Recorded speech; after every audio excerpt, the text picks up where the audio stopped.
लद्दाख के शांत पहाड़ों में एक उबाल है, लेकिन इस बार यह भूभर्गीय नहीं बल्कि राजनीतिक है।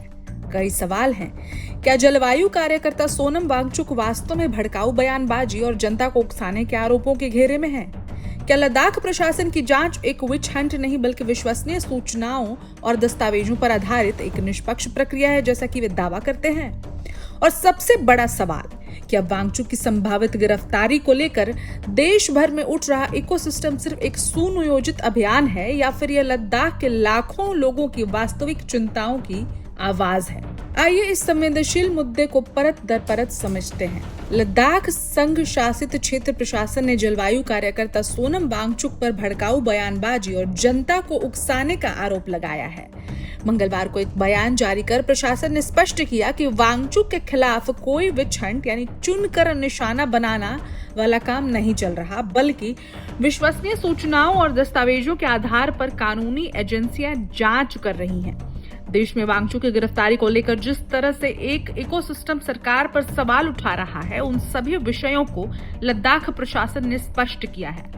लद्दाख प्रशासन के बयान में कहा गया है कि Himalayan institute of alternatives Ladakh HIAL पर वित्तीय अनियमितताओं और विदेशी मुद्रा उल्लंघनों का मामला जांच के दायरे में है। HIAL बिना मान्यता प्राप्त विश्वविद्यालय के रूप में डिग्री जारी कर रहा है और विदेशी फंड्स का खुलासा नहीं किया गया। इसी तरह SEMCOL और FCRA रद्दीकरण कई उल्लंघनों पर आधारित है, जिसमें अपील की प्रक्रिया उपलब्ध है। बयान में कहा गया है कि प्रशासन ने 20 सितंबर 2025 को लद्दाख के नेताओं से वार्ता की तारीखें घोषित की और लचीलापन दिखाया, लेकिन वांगचुक ने उकसाने वाले बयान दिए। उन्होंने नेपाल, श्रीलंका और बांग्लादेश का हवाला देकर जनता, खासकर युवाओं को भड़काने की कोशिश की। 11 सितंबर को लद्दाख एक्सप्रेस को दिए गए इंटरव्यू में उन्होंने कहा कि युवा शांति नहीं चाहते, गांधी का रास्ता जरूरी नहीं है और अगर लोग सड़कों पर उतरें तो बुरा हो सकता है। इसके अलावा वांगचुक ने कोविड का बहाना बनाते हुए प्रदर्शनकारियों को मास्क, कैप और हुडी पहनने की सलाह दी।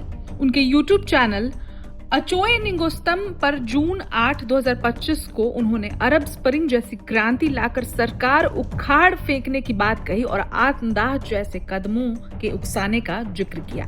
प्रशासन ने बताया कि अनशन स्थल पर आक्रामक भीड़ को शांत करने के लिए अन्य ABL नेता आगे आए, लेकिन वांगचुक ने भूख हड़ताल नहीं रोकी और वार्ता की मांग की। वहीं इधर उनकी पत्नी डॉक्टर गीतांजलि का भी बयान सामने आया है। सोनम वांगचुक की पत्नी डॉक्टर गीतांजलि जे एंगमू ने कहा कि उनके पति देशभक्त हैं। उन्होंने पाकिस्तान जाकर भी कोई ऐसा काम नहीं किया जिसे देश के खिलाफ माना जाए।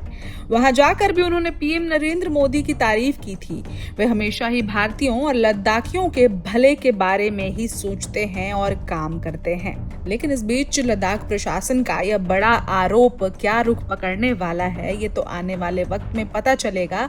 जो भी अपडेट्स आएंगे उन्हें हम आप तक पहुंचाते रहेंगे, लेकिन आप हमें कमेंट करके जरूर बताएं कि आपको क्या लगता है कि सोनम वांगचुक के ऊपर जो प्रशासन कार्रवाई कर रही है, क्या वो विच हंट है या फिर उनके बयान और उनके भाषण उकसाऊ थे जिसने प्रोटेस्ट को जन्म दिया।